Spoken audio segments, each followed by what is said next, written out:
Hello and welcome. This is iBuzz and I'm your host Nosheen Bukhari, bringing you the most exciting, entertaining news from the showbiz world. In today's episode, we will be discussing some highs and lows from the entertainment industry, followed by a discussion on the new documentary by Jawad Sharif. First things first, let me quickly take you to the top stories of the day. The Rolling Stones and Tom Jones call for streaming reforms.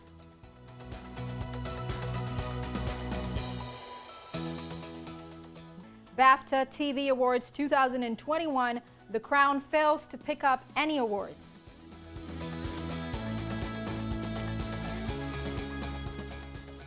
Justin Bieber kicks off 2021 Juno Awards with his song Somebody.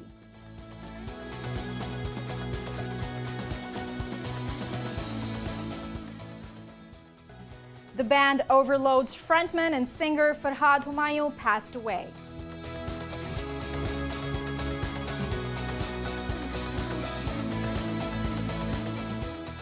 And Money Heist Season 5 will be an epic war movie, but within four walls, says Pedro Alonso. And now moving to the top story of the day. The Crown's excited fans were in disbelief as the show based on the royal family failed to pick up any trophies at the BAFTA TV Awards 2021. To discuss this further, we have entertainment journalist Jessica Fenton with us. Jessica, welcome to the show. Thank you very much for having me. So, The Crown lost all four awards to other major TV contenders at the awards ceremony. Do you think it was that hard of a competition? I think the stories being told in the last year were incredibly relevant and poignant and what society wants to hear about these days. We're talking about LGBTQ issues and issues of consent and assault and race issues is obviously a huge one that's been in the last 12 months or so. And I don't know, as popular and as critically acclaimed as The Crown is, at the same time, it's kind of passé and old-fashioned, and I think, and not that that's necessarily a bad thing, but I just think BAFTAs was welcoming in new voices and new ideas, and it showed in the award ceremony yesterday. Despite fans being completely confident the show could not bag even one award, and a lot of critics and fans have started criticizing the jury. I'd like to know your thoughts on that. I think you can criticize the jury on its own, leaving aside the Crown fans. It's not, the jury's in a particularly big pool. It's only 9 people per category. So in terms of like diversity, not just, in terms of thought, if you had one person that felt differently to the others, I mean, that could be considered, diverse, when not really. Yeah. And when it comes to fans, these days, I think they're given too much leeway when it comes to how film and television is made or perceived and where it should be awarded. And sometimes I just think they need to Right. Right. So, Jessica, we've seen Michaela Coel winning multiple awards for the show I May Destroy You. Now the show, The Crown, lacks the kind of diversity we see in every other TV show these days. So do you think it's an indicator for the show to open its doors to inclusivity? The Crown is based on real life. If you want to, we're talking about one of the oldest monarchies in the world. The diversity didn't exist in the reality that it's portraying, so you can't really welcome it into the story. If you want real life and diversity coming together, go watch Hamilton. But otherwise, just if diversity is what you're looking for when you turn on your screen, just The Crown isn't for you. I'm sorry. Right. Jessica, it's good to see the award ceremonies reopening and stars adorning the events once again. Talking about BAFTA TV Awards ceremony, what parts of the events have your favorite? They have been your favorite? Unfortunately, they're still including the Zoom audiences, which it didn't work last year, and I don't think it's working this year. It's one of those damned if you do and damned if you don't situations. You need to get more numbers and more faces in there. Um, Basically, my favorite thing about the whole thing is that it's happening. You know, we're not slowing down, we're adapting. There was an audience there yesterday. It wasn't a big one, but it was there, and we had winners in the audience. We got to see people go up on stage and receive their awards, and that's what we've been missing lately. Instead of just the Zoom box and the horrible internet connection and too many technical failures. Yeah. Right, right. Jessica, talking about other winners, Save Me Too won the Drama Series Award. Paul Mescal of Normal People beat Josh to the leading actor Gong.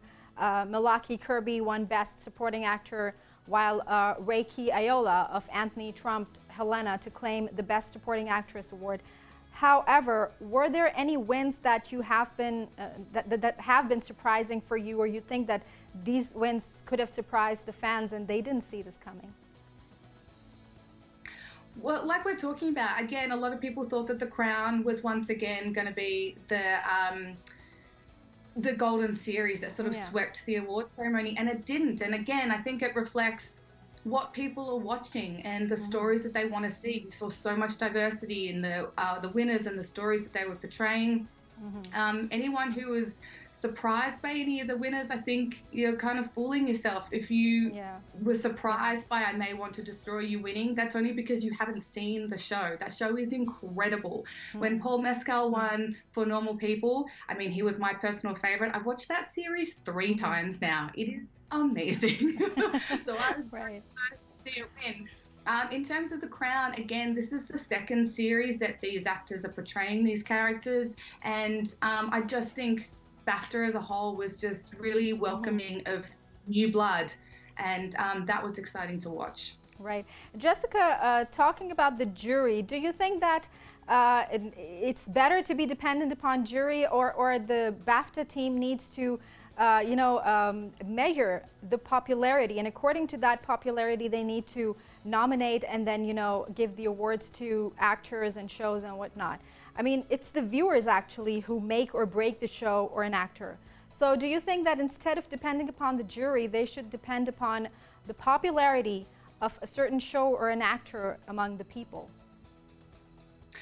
No, I think there's room for both. Popularity contests, they've got their own awards ceremony. They've got their Brit Awards and their People's Choice Awards and all this sort of stuff. This is the industry itself awarding the industry. So some people, some actors and filmmakers and television makers may appreciate an award like this more than a popularity contest because it's your peers awarding you. Like I said, there's room for both, and there are both. It's just it's about how you view them personally. Right. And Jessica, the internet seems to be divided into 2 groups now. One thinks that BAFTA jury tried to remain unpolitical, while the other one thinks that The Crown had been treated unfair only because it is a story of the royals in times when they're already under fire for too many controversies. I'd like to know your take on that.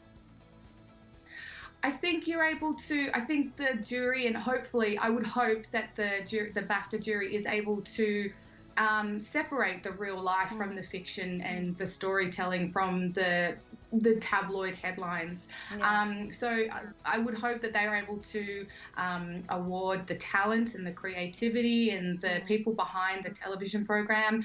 In terms of being not political, absolutely not. Just look at who won. Like I said before, all the stories and all these very relevant ideas that came forward, they were entirely political when you're talking about LGBTQ rights and rights of people of colour. They were all big winners. And again, women's assault and consent. These are such relevant ideas. They are in headlines, they are in newspapers, they are on the news, they are in your social media feeds every single day.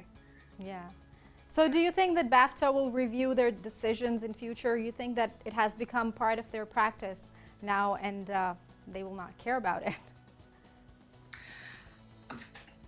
Time will tell on that one. I mean, you can kowtow to the criticism as much as you want, but particularly in talking about the Brits, they're very traditional, and I don't think that, and the BAFTA is a long-standing institution, I don't think that they would be too fazed by it. You can't please everyone all of the time. Every single award ceremony is open to criticism, Right. and unfortunately with the internet, the way that it works these days, everyone believes that not only do they have a voice, but they should be heard, and about the littlest things. And I don't know, sometimes it's just white. I think it's just white But noise expectations occasionally. from BAFTA were like sky high because of the fact that BAFTA Movie Awards happened like 2 weeks before Oscars. And we have seen the difference between Oscars and BAFTA. You know, BAFTA welcoming more inclusivity, more and more people from different ethnicities and colors have been winning the awards. And then on the basis of talent as well. It's not only the color and the inclusivity, but talent as well.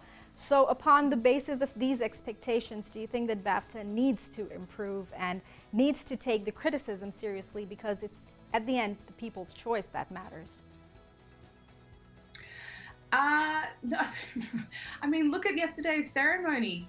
The faces that adorned that screen accepting awards were was as diverse as it's ever been.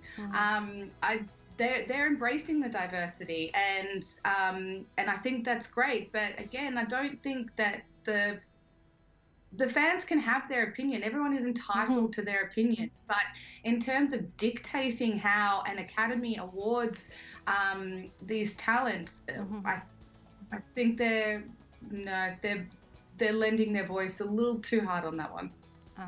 And Jessica, now coming back to the two main winners of the evening, Michaela Coel and Paul Mescal, took home some of the top prizes at on Sunday night's BAFTA TV Awards. I would like you to comment on these two major wins.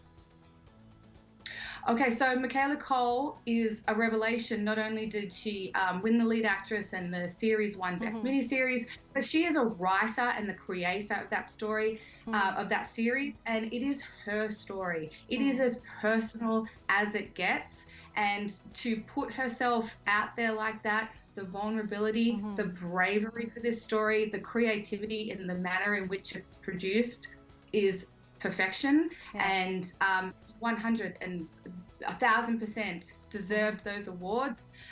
As I said earlier, in terms of the Best Leading Actor, Normal People was a personal favorite of mine, so I was so very excited when Paul Mescal won. I thought he deserved it. That might not be everyone's opinion, but you're talking to me and I'm telling you, he deserved it. That matters. Right. Jessica, thank you very much. It was wonderful having you. Thank you for having me. That was Jessica Fenton with her views on the BAFTA TV Awards. And now moving to other story details of the day.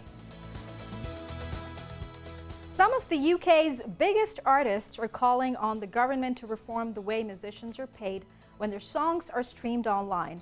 The Rolling Stones and Sir Tom Jones are among the artists who have written to Prime Minister Boris Johnson saying the law has not kept up with the pace of technological change when calculating the payments. First published in April, the open letter now includes the signature of every modern British artist named by Johnson on desert island discs.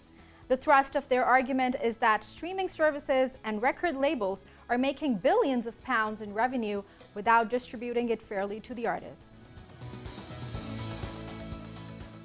Justin Bieber returned to the Juno stage for the first time in 11 years with a live performance of his song Somebody. Bieber opened the festivities with the upbeat Justice track backed by a band with the lights and song lyrics streamed across his set on Sunday night. Bieber was nominated for 5 awards, including Album and Single of the Year at the 2021 Juno Awards, where the Canadian Academy of Recording Arts and Sciences commemorated 50 years of Canadian music. Overload's frontman Farhad Humayun passed away. The band announced on social media, taking to the Facebook page. A post read, "The magnificent Farhad Humayun left us for the stars this morning." Humayun was battling for his life against brain tumors since 2018. Humayun has won numerous awards and accolades for both his audio and video work and owes Riot Studios, the famous recording studio and gig venue in Lahore. And recently, Pedro Alonso, who portrays Berlin in Money Heist, appeared on a virtual set visit and meeting held in Madrid, Spain, with the cast and crew of the popular Spanish web series. During his virtual meeting, Pedro got philosophical about his views on his life and career without Berlin. He stated that Money Heist Season 5 is like a war movie, but within four walls. He continued that it's not an action sequence, but an epic war film. Money Heist Season 5 is all set to release in September 2021, which is reportedly the season finale. Although September is a long time, but fans are equally excited and waiting for Money Heist Season 5. That is it from the newsroom. We will be right back after a quick short break. Stay tuned to find out more.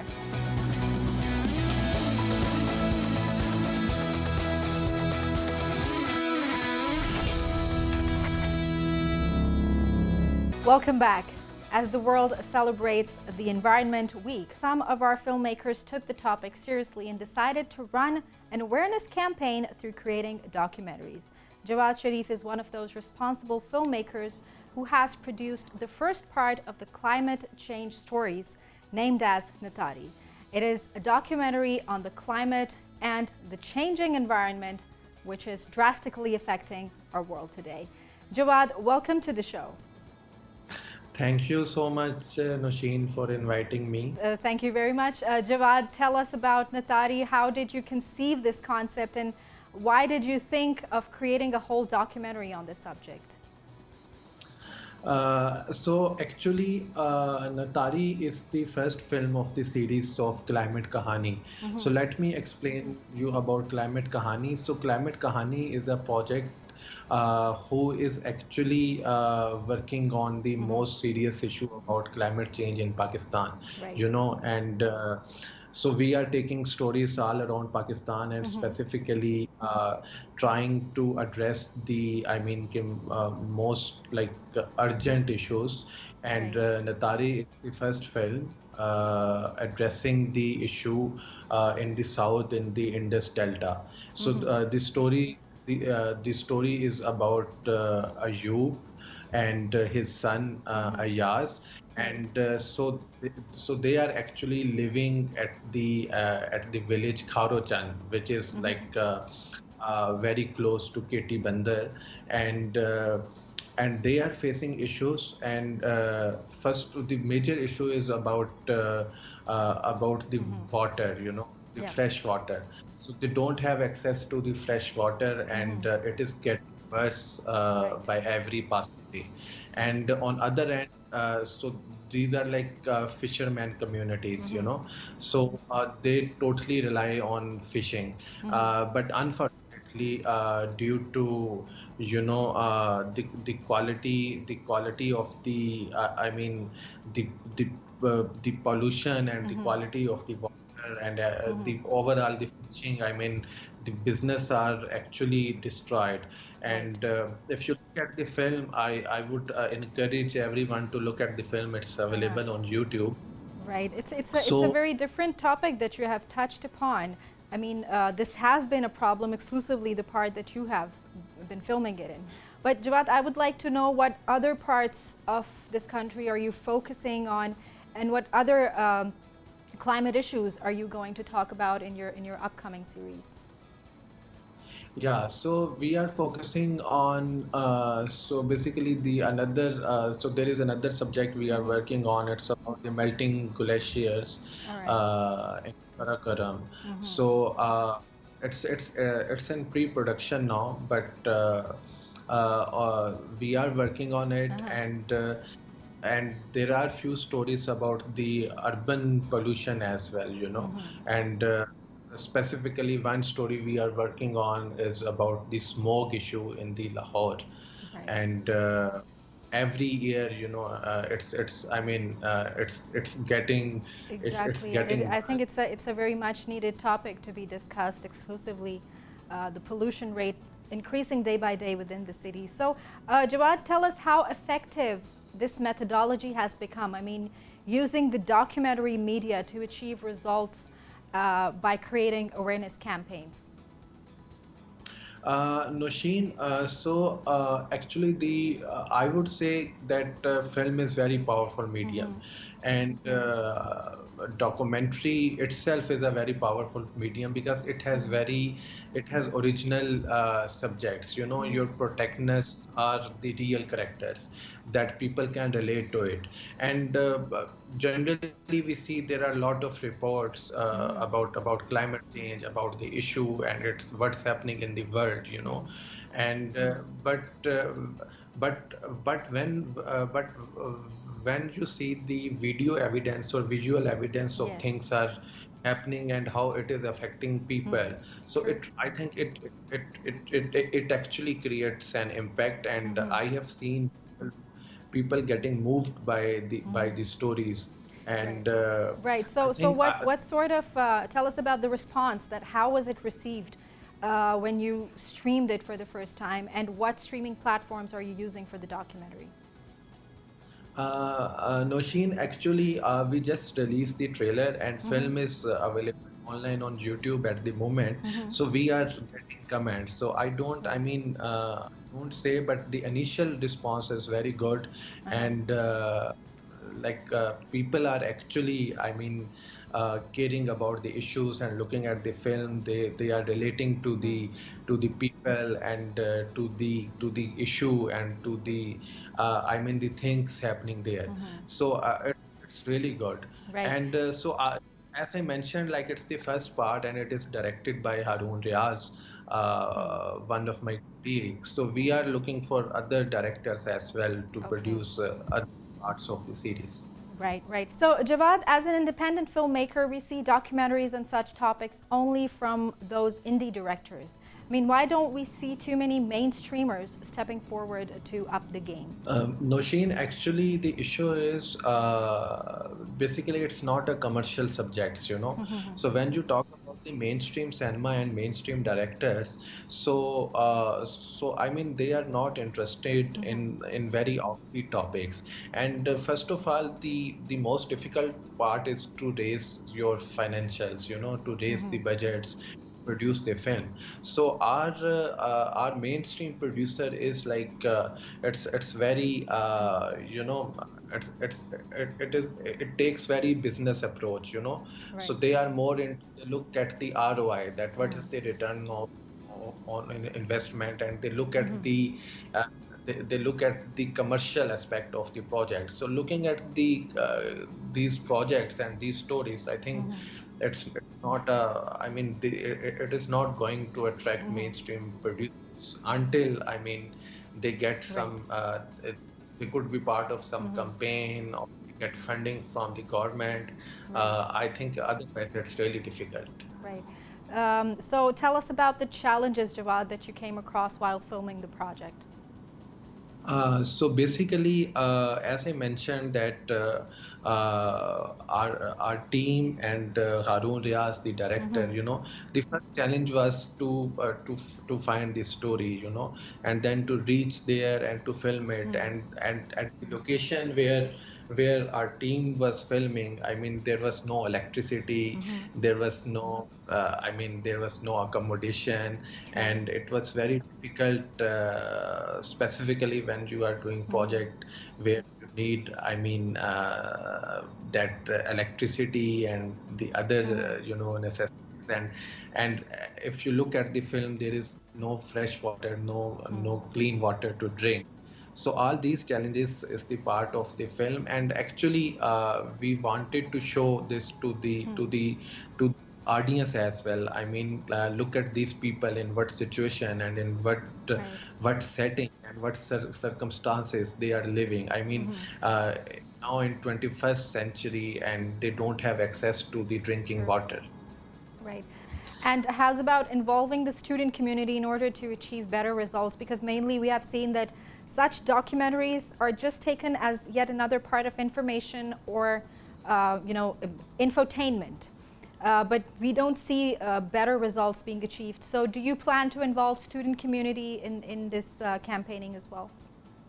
Yeah, so that's what I said that we are planning for screenings in different universities, and that's what the objective is to engage the youth and to engage the students Great. and to create awareness about this. And we are really looking forward to the digital platform. To reach to the local communities, to the policymakers, and to the right audience. Right, right. Jawad, all the best for this project. We wish you a good luck and thank you very much for having this discussion with us. Thank you so much, Nosheen. And the film is available on YouTube with the title of Natari at our channel. It is called Jawad Sharif Films. Sure, we would definitely recommend our viewers to watch it. Thank you very much. Thank you, Nosheen. Thank you. That was Jawad Sharif on his new documentary movie, Natari. And that is it from today's episode. We hope you liked it. Don't forget to share your feedback on the social media link mentioned down below. We'll see you next time with some more entertaining news. Until then, take care and goodbye.